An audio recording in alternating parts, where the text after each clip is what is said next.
messieurs, bonjour, bienvenue dans Chine France le journal, votre émission quotidienne d'information sur la Chine en français. Sans transition, voici les titres de l'actualité. La Chine annonce la création d'une bourse des petites et moyennes entreprises à Pékin. Covid-19, la Chine renforce la désinfection des lieux publics. La Chine assouplit ses règles d'entrée pour les Français. Alibaba promet de redistribuer 13 milliards d'euros pour des causes caritatives. D'après une récente découverte archéologique, on buvait déjà de la bière en Chine il y a 9000 ans pour honorer les morts. Après Shanghai et Shenzhen, le président chinois Xi Jinping a annoncé ce jeudi 2 septembre 2021 la création prochaine d'une bourse à Pékin, annonce faite lors d'un discours en visioconférence pour l'ouverture de la foire internationale chinoise du commerce et des services, et cette cotation sera au service des petites et moyennes entreprises. Lors de la foire internationale des commerces et des services, Xi Jinping a annoncé la création d'un troisième marché boursier en Chine continentale, cette fois au cœur de la capitale chinoise. L'annonce est destinée à soutenir les petites et moyennes entreprises innovantes, affirme le président chinois, et à attirer des sociétés cotées à l'étranger. Comme annoncé par le Premier ministre chinois Li Keqiang lors de la réunion du Parlement en 2020, Pékin entend favoriser l'aide ciblée aux PME considérées comme davantage créatrices d'emplois que les géants de l'Internet. La future place financière pourrait être une extension de la bourse d'actions existante des PME de Pékin, connue sous le nom de Troisième Conseil. Les petites et moyennes entreprises peuvent faire des grandes choses, a déclaré la Commission chinoise de réglementation des valeurs mobilières après l'allocution présidentielle. Une annonce qui entre aussi dans le cadre d'un nationalisme économique post-Covid, limitant les introductions en bourse sur les marchés étrangers et incitant au contraire les entreprises chinoises à lever des fonds localement. Une circulaire sur le renforcement de la désinfection pour freiner la Covid-19 a été publiée par le mécanisme conjoint de prévention et de contrôle de la Covid-19 du Conseil des affaires d'État. Le document demande aux autorités locales de formuler leurs propres mesures de désinfection à la lumière des situations épidémiologiques locales. Il appelle à un renforcement du contrôle des infections nosocomiales et à une désinfection stricte des établissements médicaux et des lieux d'isolement centralisés. Le document insiste également sur le renforcement des mesures de désinfection quotidienne sur les véhicules de transport en commun, ainsi que dans les supermarchés, les centres commerciaux, les hôtels et autres endroits à forte fréquentation et grande mobilité. La mise en quarantaine et la désinfection des marchandises importées ont également été mises en avant dans le document, avec une attention particulière demandée pour l'inspection des aliments importés de la chaîne du froid et la désinfection de leur emballage extérieur. La Chine assouplit ses règles d'entrée pour les Français. Les Français titulaires d'un permis de séjour chinois en cours de validité pourront désormais revenir en Chine sans avoir à effectuer une nouvelle demande de visa, ont indiqué vendredi 3 septembre les autorités chinoises et françaises. La Chine a globalement maîtrisé l'épidémie de Covid-19 sur son sol depuis le printemps 2020 et n'enregistre qu'une poignée de nouveaux malades journaliers.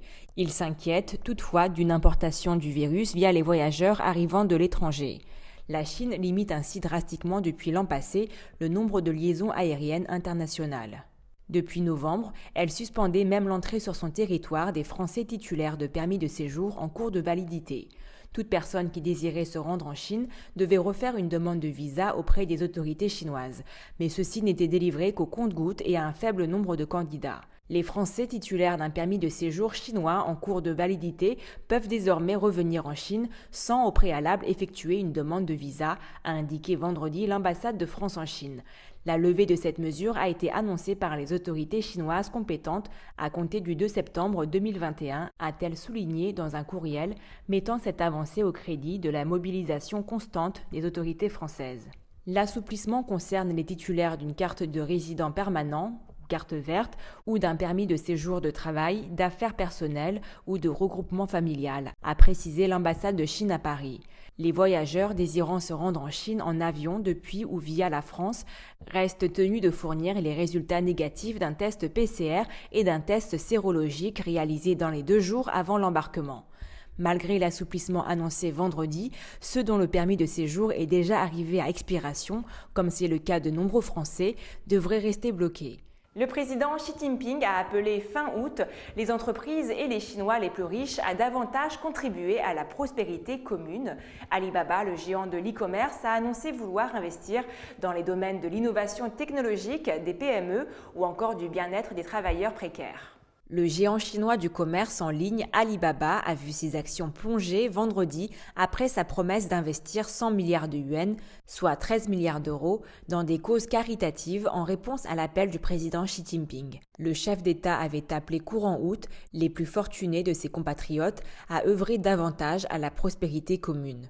Dans le collimateur des autorités ces derniers mois pour diverses raisons, de la collecte abusive de données personnelles aux accusations de pratiques monopolistiques, Alibaba a décidé de répondre à l'appel.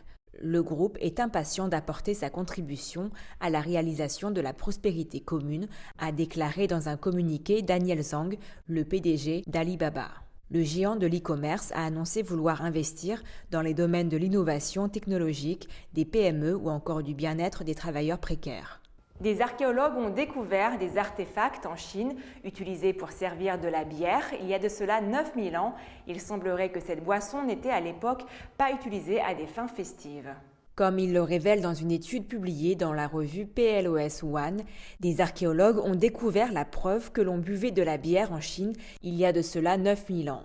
Mais contrairement à aujourd'hui où cette boisson est considérée comme festive, il était probable que la bière ait servi lors de rituels commémorant l'enterrement des morts. Les archéologues ont mis au jour 2 squelettes humains sur le site funéraire de Chiatou, entourés de dizaines de pots en céramique. Sur les 50 poteries intactes découvertes, les chercheurs en ont analysé 20. Comme le rapporte l'étude, ces artefacts sont probablement parmi les premières poteries peintes connues au monde. Aucune poterie de ce genre n'a été trouvée sur d'autres sites datant de cette période. De taille variée, certaines étaient relativement petites et pouvant tenir dans une main, comme notre vaisselle actuelle.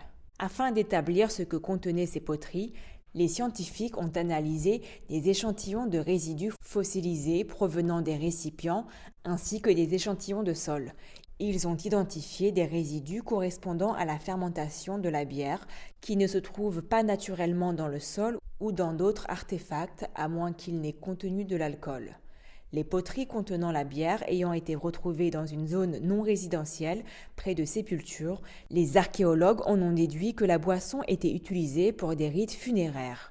Ils supposent que la consommation rituelle peut avoir fait partie intégrante de l'établissement des relations sociales et de coopération qui a servi de précurseur aux sociétés rizicoles complexes qui ont émergé 4000 ans plus tard. C'est la fin de votre journal. Merci à tous de l'avoir suivi. Pour vous abonner, il vous suffit de cliquer sur le bouton s'abonner en bas à droite et pensez également à activer la petite clochette de notification pour ne rien rater. Très belle journée ou très belle soirée à tous sur Mandarin TV.